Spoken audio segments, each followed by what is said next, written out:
চলে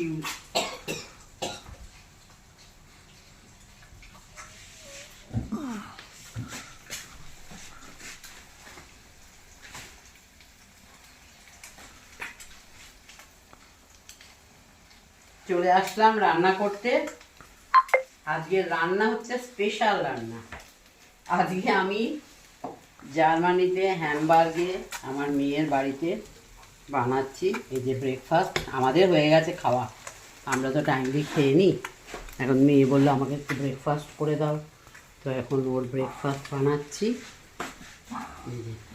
একদম ছবির মতো সাজানো, যদিও সবেরা শেয়ারিংয়ে থাকে, এটা একটা মুশকিল হয়, কারণ বাচ্চা সবই বাচ্চা। দুজন কলেজে চলে গেল, এই জন্য একটা ডিমের পোচ বানালাম।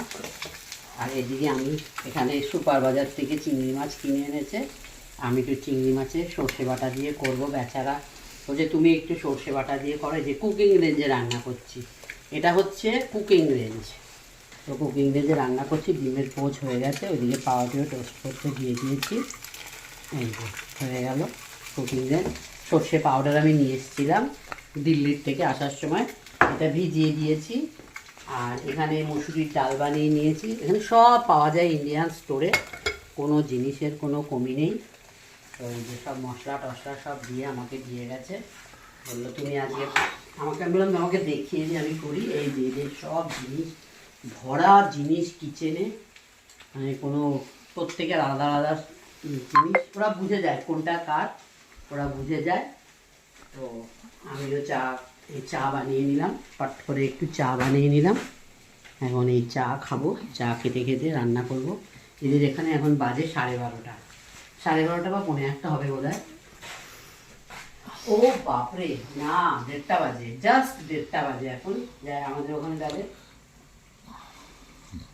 2:30, 3:30, 4:30, আমাদের বোধ হয় 5টা বাজে।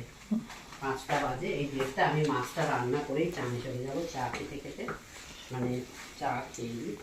এখানকার ব্যবস্থা সম্পূর্ণ আলাদা, বেশ ভালো ঠান্ডা পড়ে গেছে, জ্যাকেট পরে নিয়েছি। ব্যাস এই হয়ে গেলো আমার আজকের রান্না। চিংড়ি মাছের সর্ষে বাটা করলাম, ডাল করলাম, আর একটু পরে ভাত বসাবো। পাউরুটি টোস্ট করতে দিয়ে দিয়েছি, এই পাউরুটি হয়ে গেছে। এই পাউরুটি দিয়ে এইগুলো আমার আজকের রান্না। ব্যাস ঠিক আছে।